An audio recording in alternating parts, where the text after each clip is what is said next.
ଜଣେ ବ୍ୟକ୍ତି ମହାତ୍ମା ବୃଦ୍ଧଙ୍କୁ ପଚାରିଲେ, ମୋ ଜୀବନରେ ଏତେ ଦୁଃଖ କାହିଁକି ଅଛି? ଏତେ କଷ୍ଟ ଆଉ ଏତେ ଯନ୍ତ୍ରଣା କାହିଁକି ଅଛି? ବୃଦ୍ଧ ତାଙ୍କୁ କହିଲେ, ତମର ଦୁଃଖ କ'ଣ ଅଛି? ସେ ଲୋକ କହିଲା, ମୁଁ ମୋର କେଉଁ ଦୁଃଖ କହିବି? ମୋ ଜୀବନ ହିଁ ଦୁଃଖରେ ଭରି ହିଁ ରହିଛି। ମୋ ଶରୀରରେ ସବୁବେଳେ ରୋଗ ବେମାର ଲାଗି ରହିଛି। ଗୋଟିଏ ପଛରେ ଗୋଟିଏ ଦୁଃଖ ଲାଗି ହିଁ ରହିଛି। ନା ନିଜ ସମ୍ପର୍କୀୟ ମାନଙ୍କ ସହ ଖୁସିରେ ଅଛି, ନା ନିଜ ପରିବାର ସହ ଖୁସିରେ ଅଛି, ନା ନିଜ ମନରେ ଖୁସିରେ ଅଛି, ନା ମୋ ଜୀବନରେ ଖୁସି ଅଛି। ଜୀଇବା ଅପେକ୍ଷା ମରିଯିବା ଭଲ। ଏମିତି ଜୀବାର ମାନେ କିଛି ହିଁ ନାହିଁ।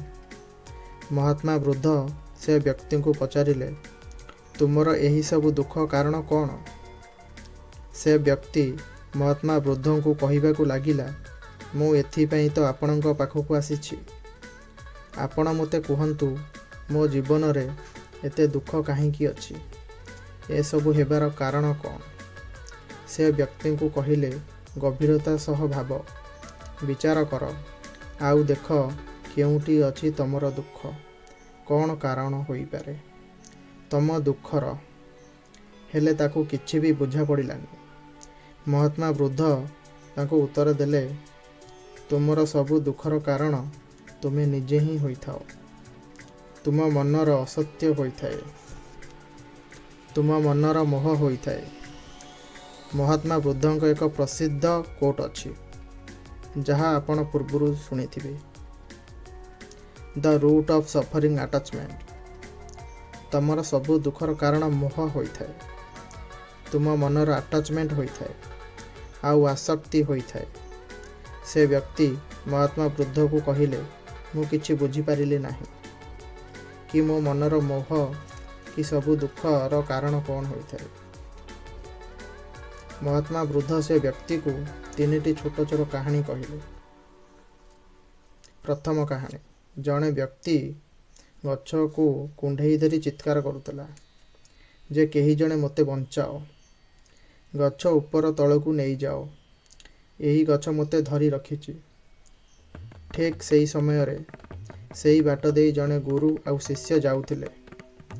ଶିଷ୍ୟ କହିଲେ, ଗୁରୁଜୀ ଏହି ଲୋକକୁ ସାହାଯ୍ୟ କରିବା ଉଚିତ। ଗୁରୁଜୀ ଶିଷ୍ୟକୁ କହିଲେ, ସେ ଲୋକକୁ କେହି ବି ସାହାଯ୍ୟ କରିପାରିବେ ନାହିଁ। ଶିଷ୍ୟ ଜଣକ ଶୁଣି ଚିନ୍ତାରେ ପଡ଼ିଗଲେ। କହିଲେ, ଗୁରୁଜୀ ଏମିତି କେଉଁ କାରଣ ଅଛି ସେ ଲୋକକୁ ଉଦ୍ଧାର କରିହେବନି? ସେ ଲୋକ ନିଜେ ହିଁ ଗଛକୁ ଧରିଛି, ଗୁରୁଜୀ କହିଲେ। ତାକୁ କିଏ ବା ତଳକୁ ଆଣିବ? ଯେଉଁ ମଣିଷ ନିଜେ କୌଣସି ଜିନିଷକୁ ଧରି ରଖିଥାଏ, ତାକୁ କିଏ ବା ଛଡ଼େଇ ପାରିବ? ତାକୁ କିଏ ବା ବଞ୍ଚେଇ ପାରିବ? ତ ମହାତ୍ମା ବୃଦ୍ଧ କହିଲେ, ଠିକ୍ ସେମିତି ତୁମେ ହିଁ ତୁମ ନିଜ ଦୁଃଖକୁ ଜାବୁଡ଼ି ଧରିଛ କି ଏହା ହିଁ ମୋର, ଏହା ମୋତେ ଛାଡ଼ିକି ନ ଯାଉ, ମୋ ପାଖରେ ସବୁବେଳେ ରହିବା ଦରକାର, ଏହା ମୋତେ ମିଳିବା ଦରକାର। ସବୁ ଦୁଃଖର କାରଣ ତମେ ନିଜେ ଆଉ ତୁମର ସବୁ ସମ୍ପର୍କ।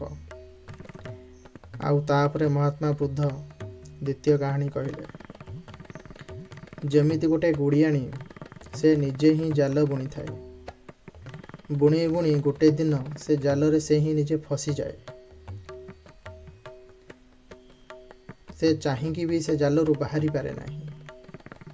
ଠିକ୍ ସେହିପରି ତୁମେ ବି ତୁମ ଜୀବନରେ ବହୁତ ଲୋକଙ୍କ ସହିତ ସମ୍ପର୍କ ଯୋଡ଼ିଛ, ବହୁତ ଲୋକଙ୍କ ସହିତ ମୋହ ଲଗେଇଛ, ବହୁତ ଜଣକୁ ନିଜର ମାନିଛ। ସେମାନଙ୍କଠାରେ ମୋହ ରଖିବା କାରଣରୁ ତୁମକୁ ଦୁଃଖ ଦେଉଛନ୍ତି। ଦୁନିଆ ସାରା କିଛି ବି ହେଇଯାଉ, ଆମକୁ ଦୁଃଖ ଲାଗିନଥାଏ। ଆଉ ସେତେବେଳେ ଦୁଃଖ ଲାଗିଥାଏ ଯେତେବେଳେ ଆମ ନିଜ ଆତ୍ମୀୟମାନଙ୍କର କିଛି ବି ହୋଇଯାଏ, ବା ଆମ ନିଜ ଲୋକମାନେ ଆମ ସହିତ କିଛି କରିଥାନ୍ତି। ପୁଣି ମହାତ୍ମା ବୃଦ୍ଧ ସେ ବ୍ୟକ୍ତିକୁ ତୃତୀୟ କାହାଣୀ କହିଲେ କି ମହୁର ଭରାଥିବା ପାତ୍ରରେ ଏକ ଉଡ଼ୁଥିବା ମାଛି ପଶିଯାଏ। ମହୁର ମିଠା ରସ ତାକୁ ବହୁତ ଆନନ୍ଦ ଲାଗେ, ଖୁସି ହୋଇଯାଏ। ଯଦି ସେ ଚାହିଁଥାନ୍ତା ଅଳ୍ପ ମହୁର ରସ ପିଇକି ଉଡ଼ି ଯାଇ ପାରିଥାନ୍ତା। ହେଲେ ସେ ରସ ଭିତରେ ଏମିତି ବୁଡ଼ିଯାଏ, ଏମିତି ହଜିଯାଏ କି ସେ ଉଡ଼ିବାକୁ ଚାହିଁନଥାଏ। ଆଉ ସେ ରସକୁ ପିଇ ପିଇ ପର ସେ ରସରେ ଫସିଯାଏ। ଯେତେବେଳେ ତାର ପେଟ ଭରିଯାଏ, ସେଠାରୁ ସେ ଉଡ଼ିବାକୁ ଚେଷ୍ଟା କରେ। ସେତେବେଳେ ସେ ଆଗକୁ ଯାଏ, ସେତେବେଳେ ସେ ପଛକୁ ଯାଏ, ଡାହାଣକୁ ଯାଏ, ବାଁକୁ ଯାଏ, ଡାହାଣକୁ ଯାଏ, ବାମକୁ ଯାଏ, ହେଲେ ସେ ସେଠାରୁ ଉଡ଼ିପାରେ ନାହିଁ କି ସେହିଠାରେ ହିଁ ଫସିଯାଏ। ଠିକ୍ ସେହିପରି ତୁମେ ବି ଜୀବନରେ ଯେଉଁ ସମ୍ପର୍କର ମୋହ ଲଗେଇଛ, ଆନନ୍ଦ ନେଲ, ସୁଖ ନେଲ, ଆରମ୍ଭରୁ ତ ତୁମକୁ ସୁଖ ଲାଗିଲା, ହେଲେ ଆଜି ସେହି ସମ୍ପର୍କ ଦୁଃଖ ଦେଉଛନ୍ତି। ଏମିତି ହିଁ ଯଦି କୌଣସି ବ୍ୟକ୍ତି ନିଜ ସ୍ୱାସ୍ଥ୍ୟର ଚିନ୍ତା ନ କରି ସ୍ୱାଦିଷ୍ଟ ରସର ପଛରେ ପଡ଼େ, କିଛି ବି ଖାଇବାକୁ ଲାଗେ, ଆଗକୁ ଯାଇ ତା ଶରୀର ଖରାପ ହୋଇଯାଏ, ଶରୀରରେ ରୋଗ ଆସିଯାଏ। ଏମିତି ଯେବେ ମନ ସଂସାରରୁ ବହୁତ କିଛି ଆଶା କରିଥାଏ, ତାର ମନରେ ଧନର ଲୋଭ ଆସିଯାଇଥାଏ।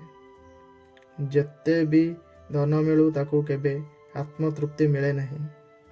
ସେ ସର୍ବଦା ଧନରେ ଅତୃପ୍ତି ରହିଥାଏ, ତାର ମନରେ ଦୁଃଖ ଜନ୍ମିଥାଏ। ଏସବୁ ଶୁଣିବା ପରେ ସେ ବ୍ୟକ୍ତିକୁ ଅନୁଭବ ହେଲା, ମହାତ୍ମା ବୁଦ୍ଧ ଠିକ୍ କହୁଛନ୍ତି। ମୋର ସବୁ ଦୁଃଖର କାରଣ ଏହା ହିଁ ଅଟେ। ମୋର ସବୁ ଦୁଃଖର କାରଣ ନିଜେ ହିଁ ହୋଇଥାଏ। ମୋ ମନର ମୋହରୁ, ଆଟାଚମେଣ୍ଟରୁ ହିଁ ହୋଇଥାଏ। ପୁଣି ସେ ବ୍ୟକ୍ତି ମହାତ୍ମା ବୁଦ୍ଧଙ୍କୁ ଦ୍ୱିତୀୟ ପ୍ରଶ୍ନ କଲେ କି ଆପଣ ମୋର ଦୁଃଖ ହେବାର କାରଣ ତ ଜଣେଇଲେ, ମୋତେ ଏହାର ଉପାୟ ବିଷୟରେ କୁହନ୍ତୁ।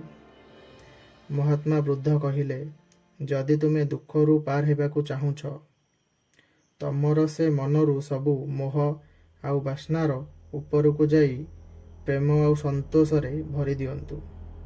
କାରଣ ଯାହାର ହୃଦୟରେ ପ୍ରେମ ଆଉ ସନ୍ତୋଷର ଦୀପ ଜଳିଗଲା, ତାର ମନରୁ ମୋହ ଆଉ ବାସନାର ବାହାରୁଥିବା ଦୁଃଖ ଅନ୍ଧକାର ଦୂର ହୋଇଯିବ।